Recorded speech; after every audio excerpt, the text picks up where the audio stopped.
Hello and welcome to En-Psych-Lopedia. We're going to change pace today. Instead of examining far-reaching topics that have massive implications for society, like misinformation or terror management theory, we're going to look inward and to each other in our first video examining different theories of counseling.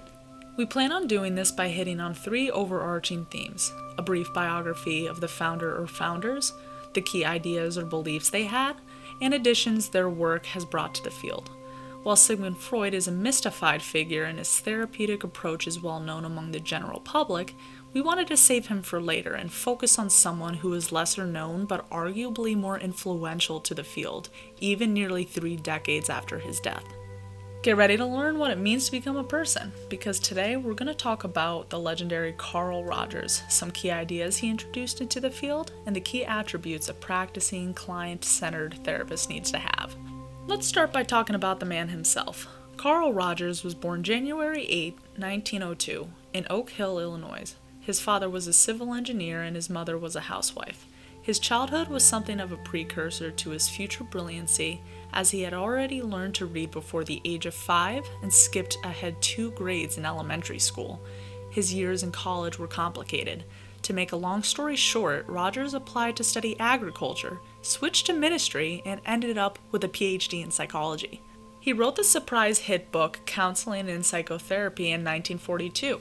Note that psychology at this point was still a budding field. However, by 1967, counseling and psychotherapy had sold more than an astounding 80,000 copies. Pretty good for his time. He would study hundreds of therapy transcripts, judging what did and didn't work, and introduce psychometrics as a way of measuring whether or not therapy was having an effect. These practices may seem obvious to us today, but this was a novel concept in Rogers' time, and he pioneered this practice that continues today. In some sense, he brought modern science to therapy. Rogers would go on to work with soldiers returning from World War II, and he created the humanistic psychology perspective. And in his later years, he would apply this philosophy to the international scene in an attempt to resolve political conflicts. Now that we know the man, let's talk about his key beliefs: self-actualization and the 3 parts of self-concept. Then we'll examine the major therapeutic principles Rogers created and practiced in client-centered therapy. For counseling and therapeutic purposes, these principles are arguably the most important contributions that have ever been made in the field. Have you ever heard of the expression, "no man is an island"? Well, this is true even for the giants of the field of psychology. One of Rogers' core beliefs revolved around something created by a man named Abraham Maslow. Maslow created this: a hierarchy of needs. The bottom layer is physiological needs, which includes eating, drinking, and excreting freely. Safety is the next layer, and it pertains to having a safe place to call home, financial security, and general physical well-being. Love and belonging pertain to a person's social circle, meaning their relationships with friends, family, and an intimate other. Esteem is all about self-respect, their freedom and status. And last, self-actualization, which is the desire to be the best person one can possibly be. Maslow argued that an individual must meet these needs from the ground up. If physiological needs are not met, then a person cannot worry about safety needs. After all, how safe are you if you can't eat or drink? And a person cannot worry about love and belongingness if they are physically in danger. You see the trend. The logical conclusion is that a person cannot worry about self-actualization until all other needs are met. Rogers loved Maslow's work, but disagreed about the final step. Rogers believed that self-actualization, or the need to be the best you can be, permeated all aspects of life and all aspects of the pyramid. It was the ultimate goal, one of existential and intrinsic importance. Rogers, in the humanistic perspective, defined self-actualization like this: all people want to be fully functioning beings who are allowed to grow in a way that is in accordance with their true nature, and that they should be autonomous, be allowed to express creativity, and be free from control by external forces.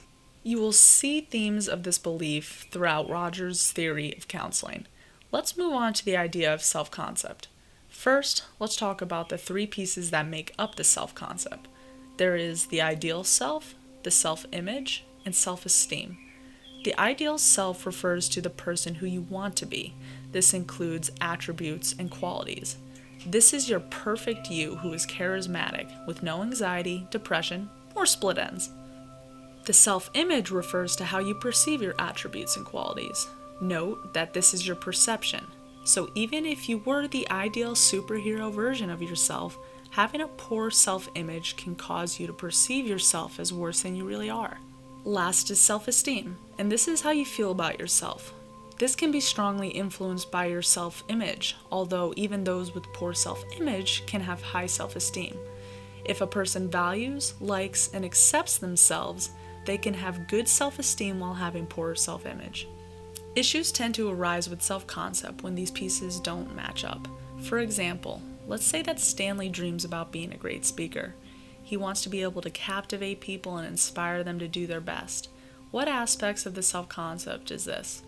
That's right, the ideal self. However, when he tries to motivate his employees, only half of them really pay attention. The others are just on their phone or look away. Stanley takes this as evidence that he's a poor speaker and that his ability to affect others with his words is poor to non-existent. This is a poor self-image. Rogers would be quick to point out that tension is created here. Stanley wants to be a great speaker, but he sees himself as a poor speaker. There is a misalignment between what Stanley wants to be and who Stanley believes he is. Part of Rogers' practice was dedicated to making these incongruencies congruent. And at least in this case, he would do so by pointing out to Stanley that maybe his speech wasn't such a failure.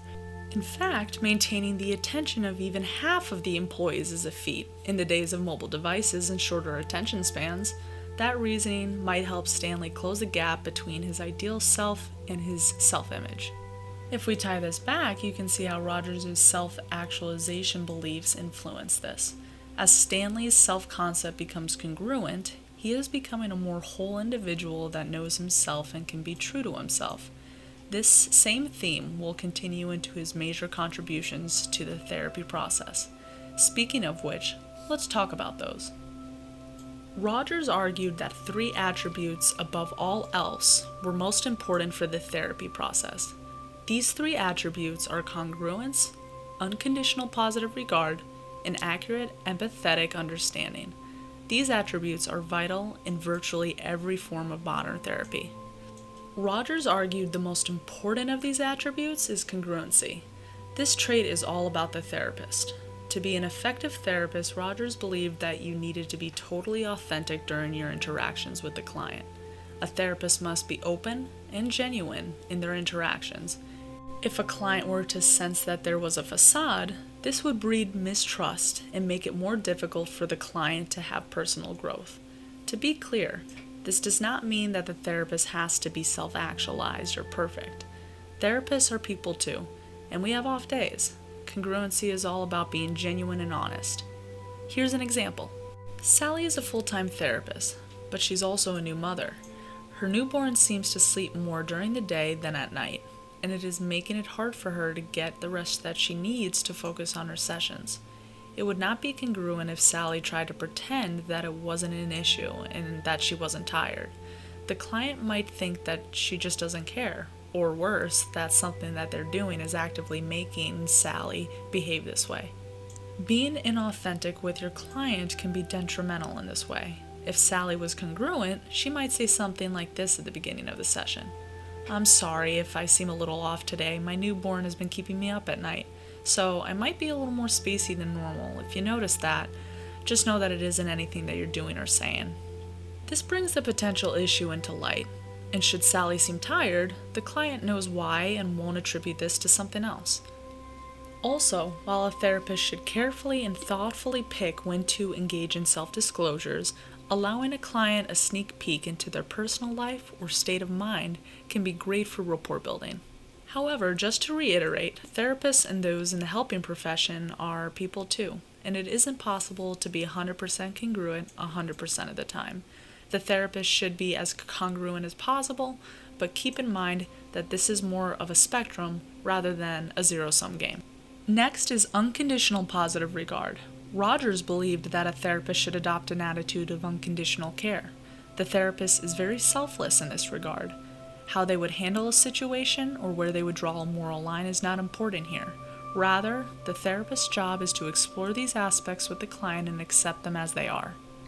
This isn't to say a therapist cannot acknowledge and nudge a client toward healthy behaviors, but regardless of failures or obstacles, the therapist should never see the client as less worthy or less of a person. Rogers believed that the more a therapist cares for, accepts, and values their client, in a non-possessive way, of course, the greater the chance that they will find success in therapy. Considerations to this attribution of a therapist. First, it may not always be possible to feel this way all the time. It could be appropriate for the therapist to gently voice their frustrations or disagreements with the client's behavior, as this would be the genuine thing to do. However, the therapist voicing their concerns might not always be helpful to the therapy process, and sometimes the therapist might just have to bite their tongue, for lack of a better phrase. This is where the attributions can clash, and it becomes a balancing act, to be taken on thoughtfully on a case-by-case basis.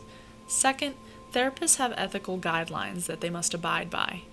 They have to swear to do no harm and always act in a way that is healthy for the client.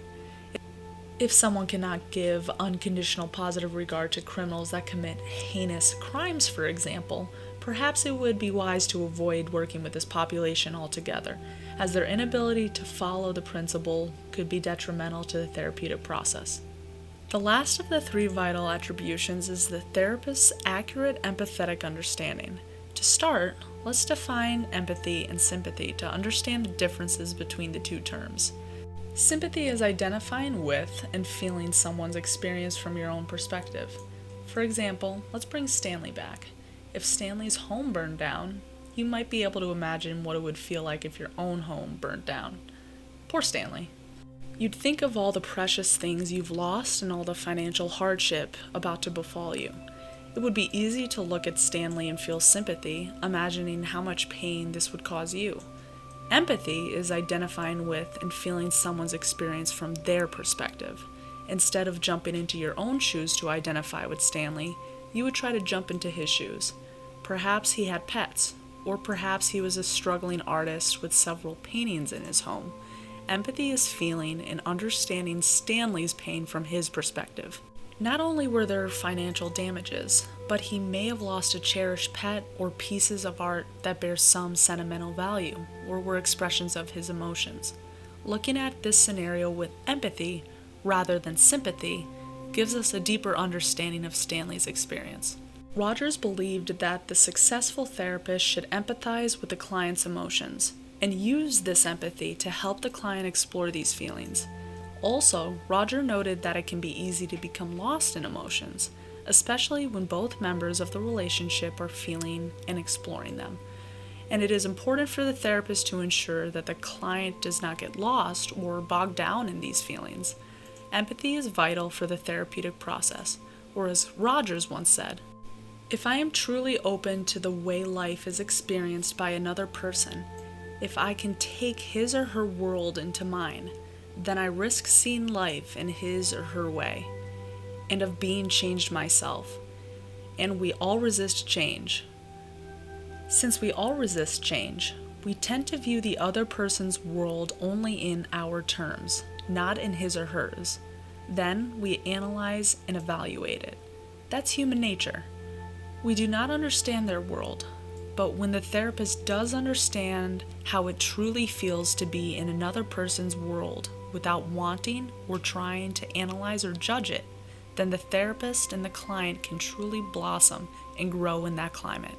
Rogers believed that having and using these three attributes effectively allows the client to experience personal growth, learn what it means to be themselves, and what it means to be and become a person, to self-actualize. Rogers also created the humanistic theory of psychology, but that has continued to grow after his death and requires a video of its own. To recap, we learned a little history about Carl Rogers, what self-actualization is, the self-concept and how important it is that all parts are congruent, and the three vital attributes of client-centered therapy.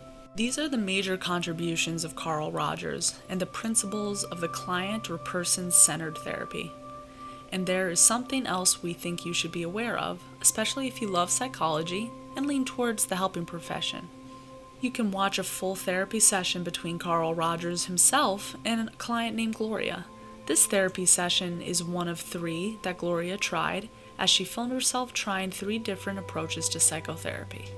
Note that of the 3 approaches Gloria tried, she ultimately decided to go with the Gestalt-styled therapist, Fritz Perls. However, behind the scenes, there was some rumors that she may have felt pressured into the selection.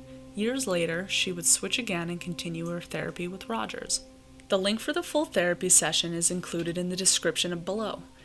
If you would like us to do a breakdown on the session and point out some of the techniques and the strategies that Roger used, let us know in the comments. What do you think about the client-centered therapeutic approach in Carl Rogers? Also, let us know if there are any psychological topics you are dying to know more about and want us to do a deep dive on. If you learned something, leave a like. And if you want to see more, subscribe. And if you really liked what you saw and want to support our team make more of these videos, please consider visiting our Patreon. We'll see you next time.